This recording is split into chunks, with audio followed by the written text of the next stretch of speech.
Welcome back, everyone.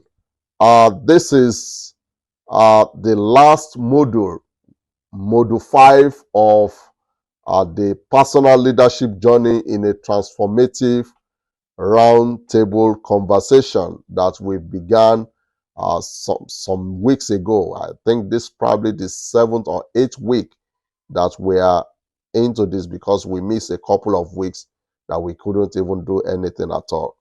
So in this module, we are talking about emergent leadership. Now, we believe that having gone through module 1, module 2, module 3, module 4, now we believe that the leader within you should now begin to emerge. We believe that the leader within you should now begin to emerge. And that is what this module is all about. And the topic we are looking at this time is servant leadership. You see, if you really want to be a genuine transformational leader, you also need to understand that you also need to become a servant leader. A transformational leader also need to embrace the servitude of leadership.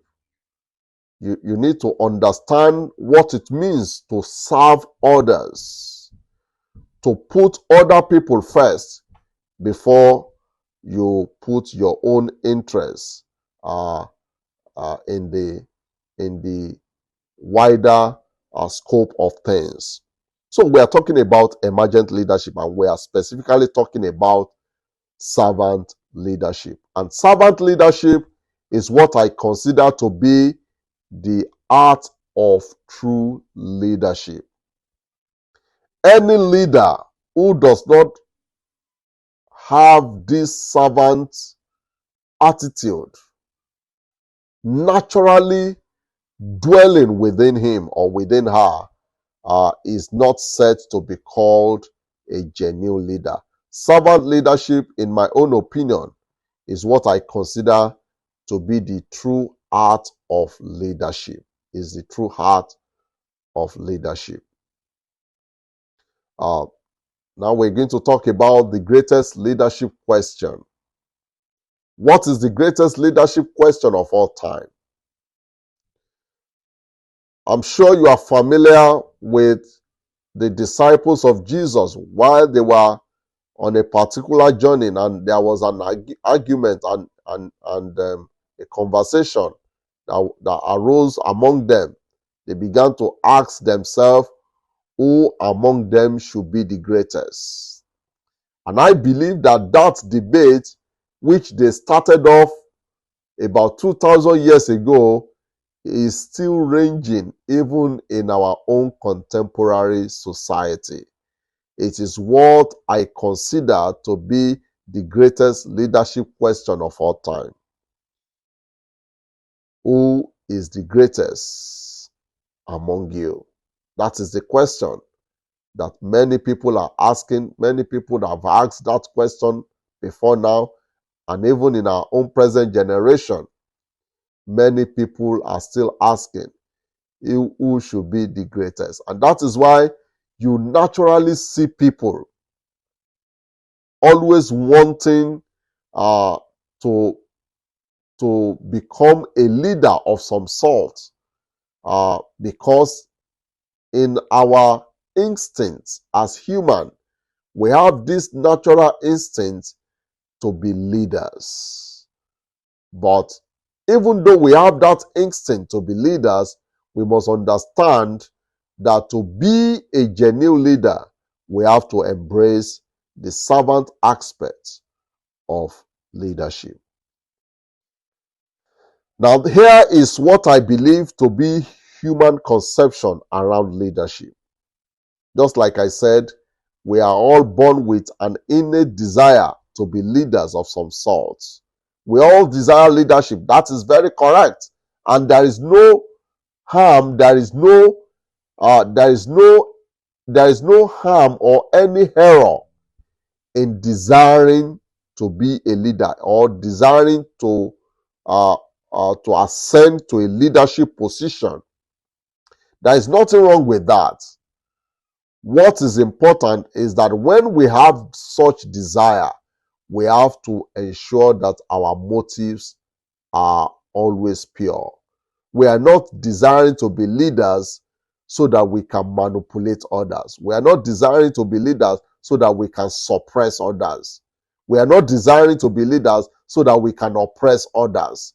We are not desiring leaders so that we can acquire the benefit of leadership for ourselves. That is not the purpose of leadership. Leadership is what every man desires, and that is why the scripture says, if any man desire the office of an overseer is a leader. Some people say a bishop, but generally an overseer is a leader. If any man desire the office of an overseer, the Bible says he has desired a good thing. So there is nothing wrong when you desire to want to become a leader. And that is why in the constitution of any country, anybody, so far as you know that you have what it takes to become one, anybody is free to aspire to become the president of any nation, at least in a democratic setting.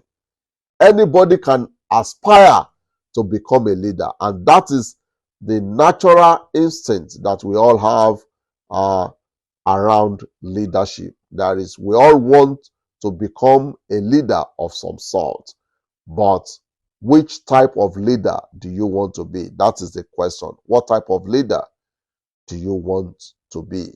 And that is what brings me to your calling into leadership. Your calling into leadership is asking the question of the type of leader you want to be. Jesus Christ said to his disciples when they raised that question, who should be the greatest among them? He said to them, I am among you as one who serves.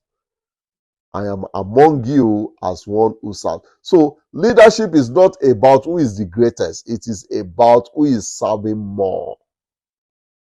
That is the answer to that question. It is not about who is the greatest. Leadership is about who is serving more. It's not about who has the best resources, because that is how people have defined leadership in our contemporary times. You see some leaders, they are even more wealthy than their country. That is not the kind of leadership we are talking about here.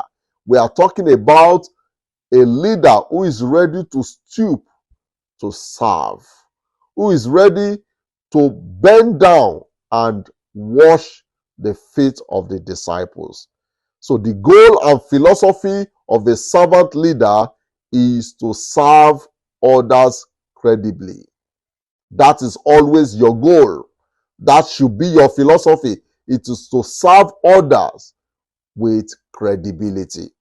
And there are two types of leadership, which I'm going to expound to us in a moment. There is one type of leadership that is called wash and basin leader.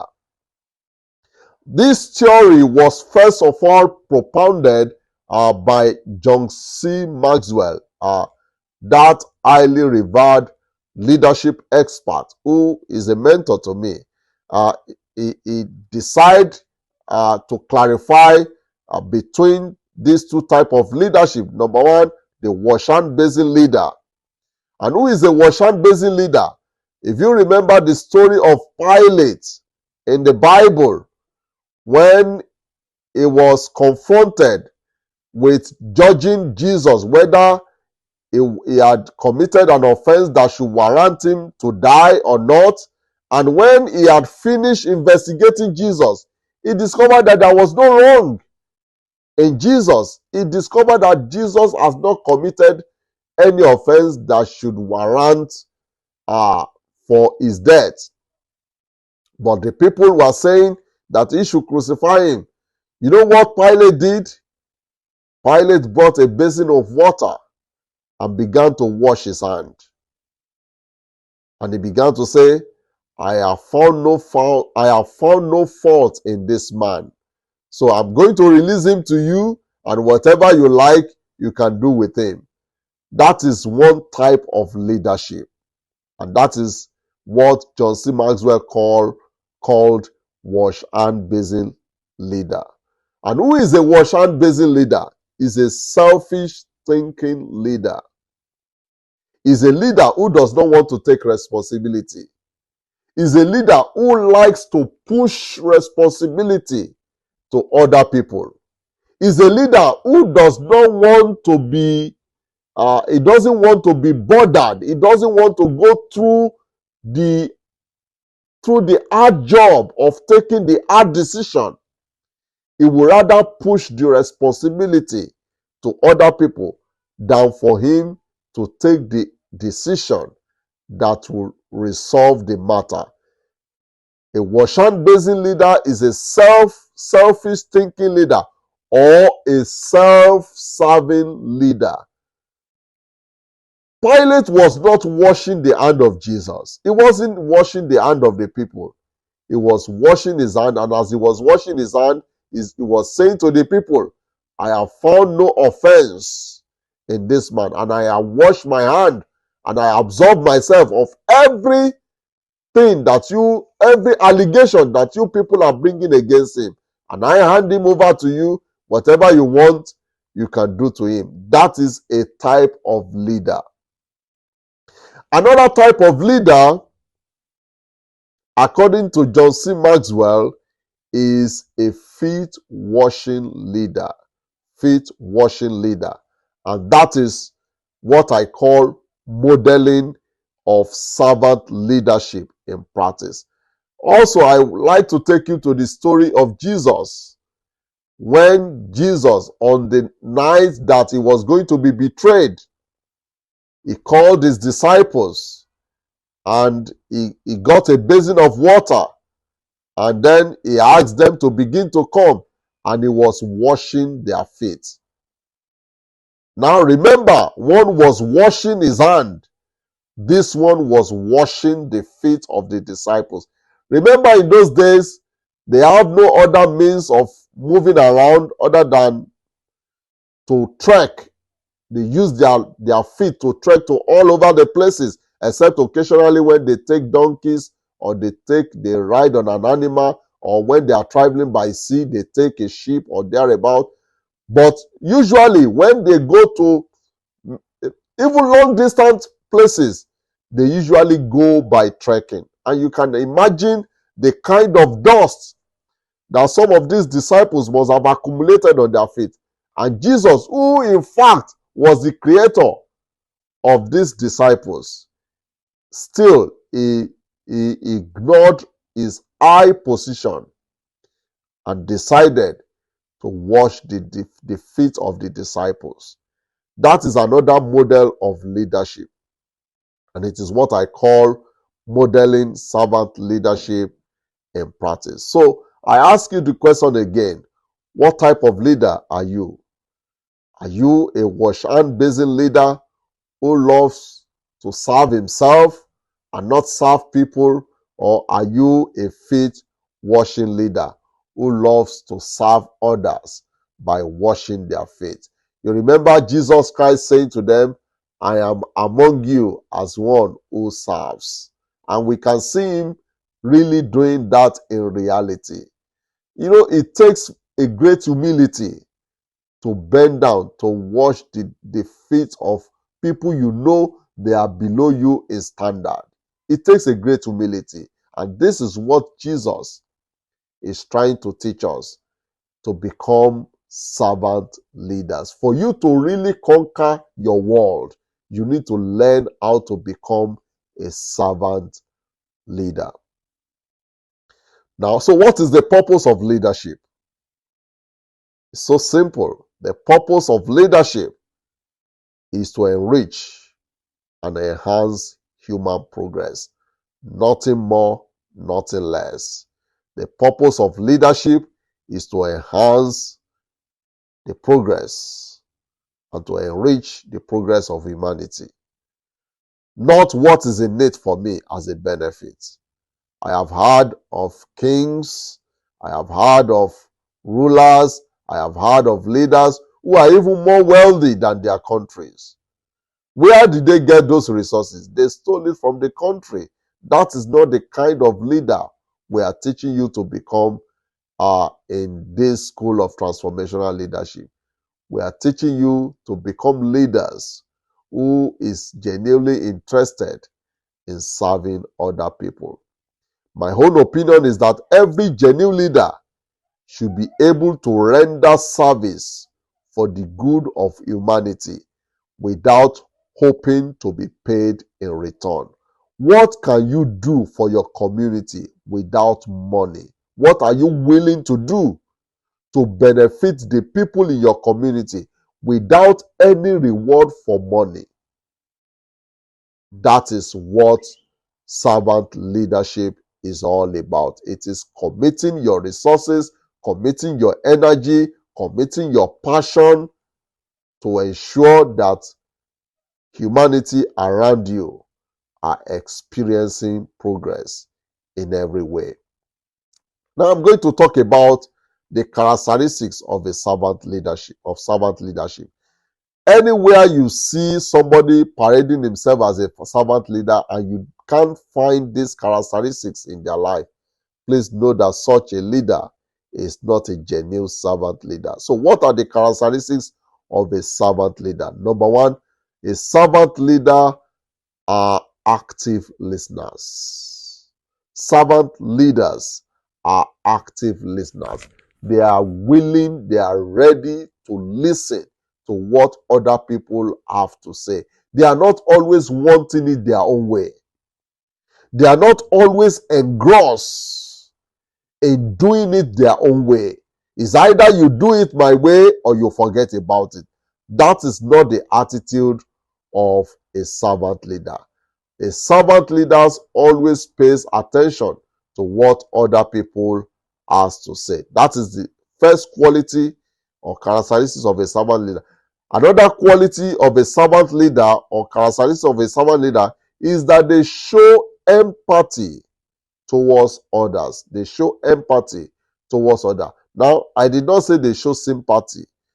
Sympathy is different from empathy. When you sympathize, you are really you are really by yourself. You are on your own and the other person is on his own, and then you are just trying to sympathize with the person for what the person is going through. You don't really know how that thing is feeling or how that person is really feeling.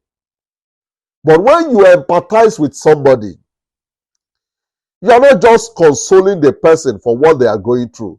You are also going through the same thing they are going through. You literally put yourself in the same shoe that they are in to feel the pressure that they are feeling. That is what it means to show empathy towards others. Another quality of a servant leader is that they can be easily persuaded.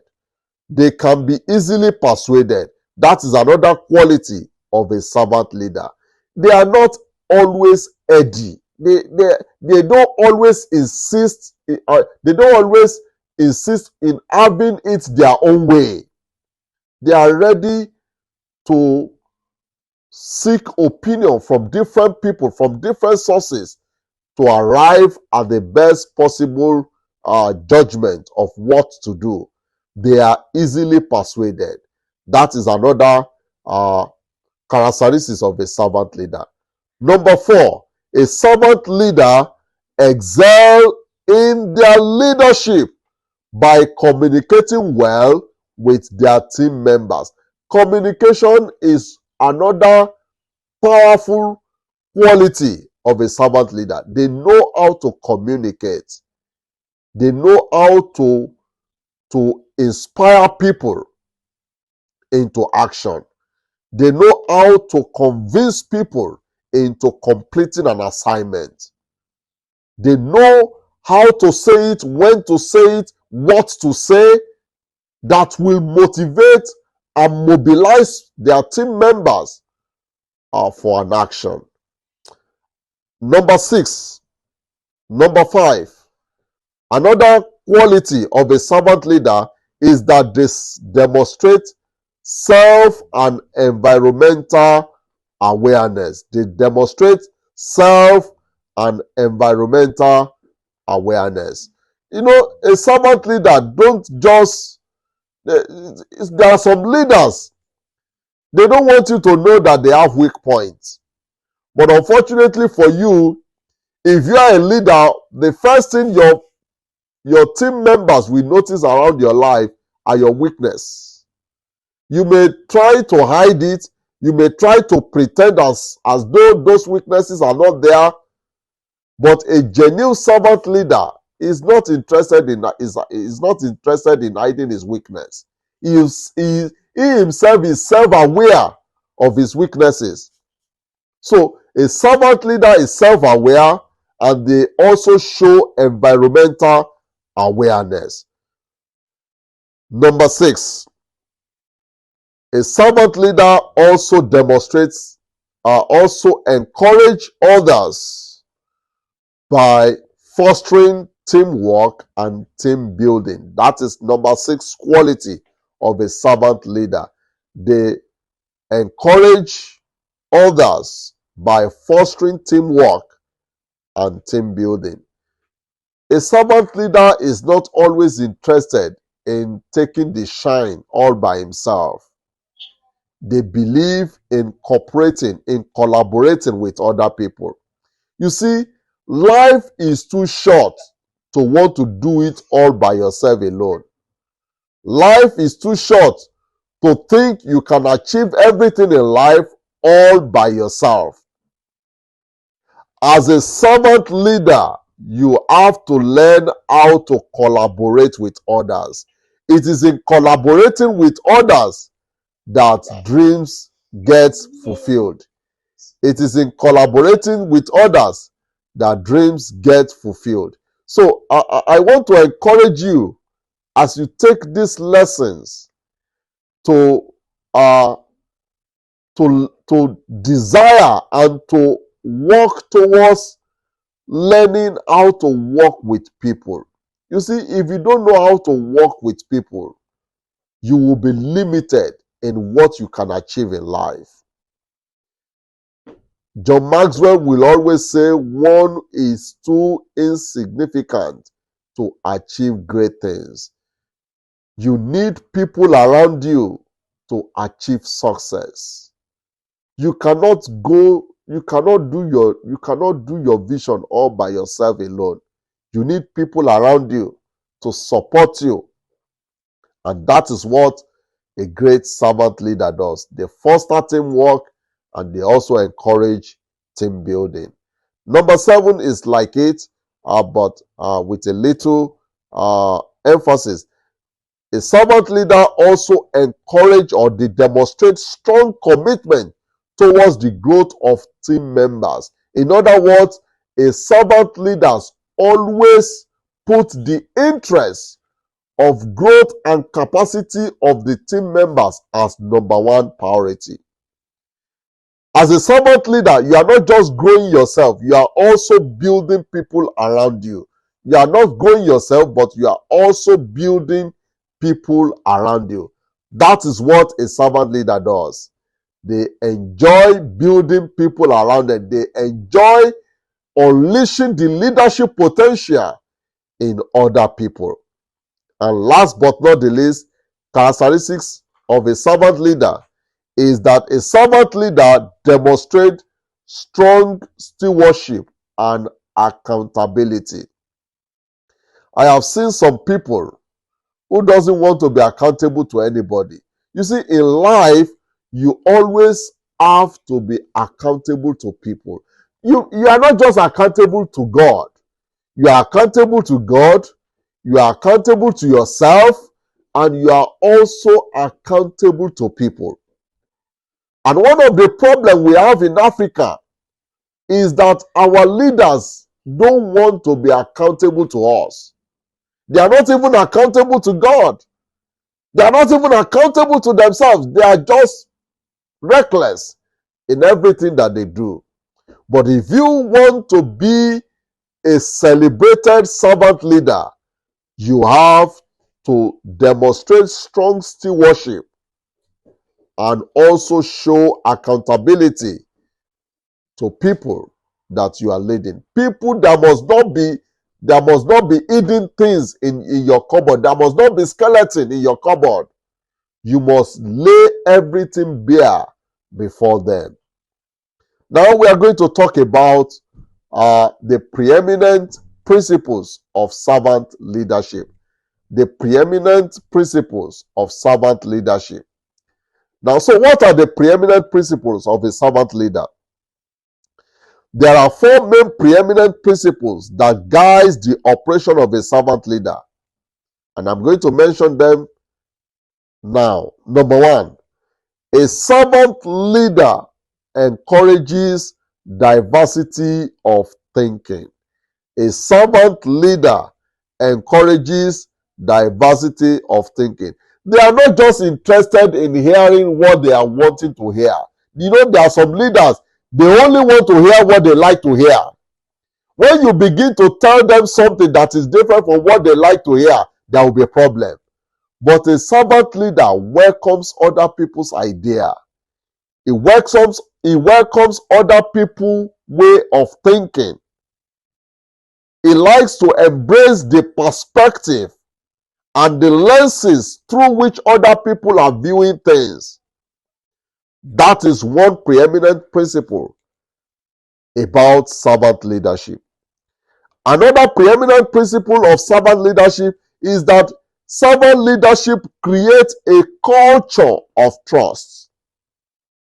Servant leadership creates a culture of trust.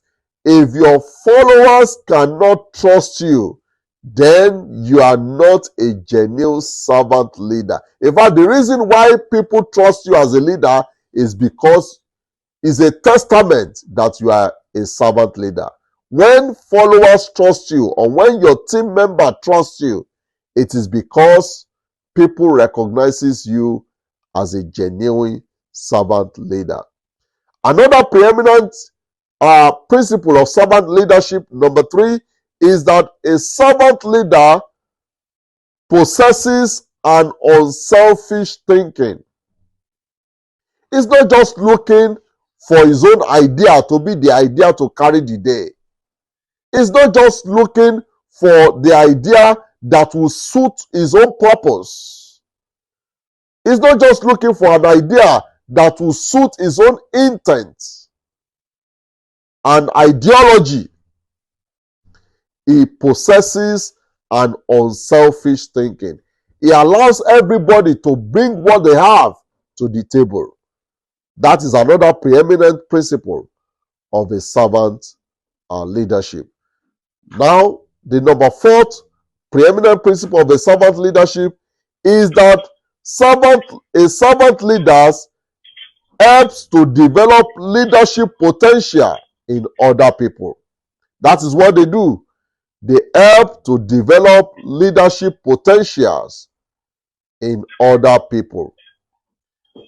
So, as a leader, one of your job is to build people, is to develop people. If you are not developing people, then you are not going to be effective as a leader. Your leadership is not going to be effective if you are not developing people. For you to continue to experience success in your leadership as a servant leader, you must continue to contribute to the growth of other people around you. Now let's talk about the failure of leadership.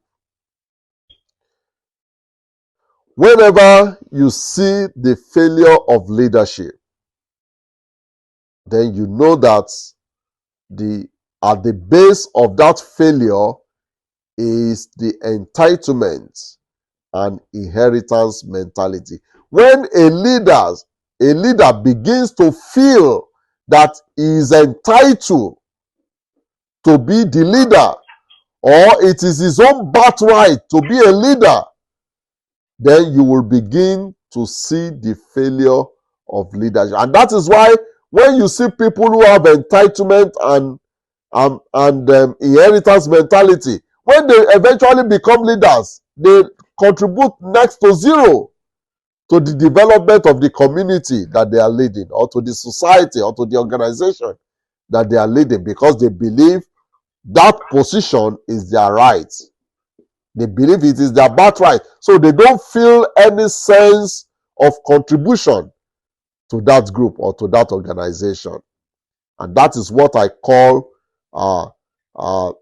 that is the behavior that I believe constitutes to the failure of leadership: entitlement and inheritance mentality. I know there are people here who don't have such mentality, and I pray that you don't have such mentality, because when you have that kind of mentality, it will really it will really place a limitation on your leadership ability. Now we've come to the end of the class.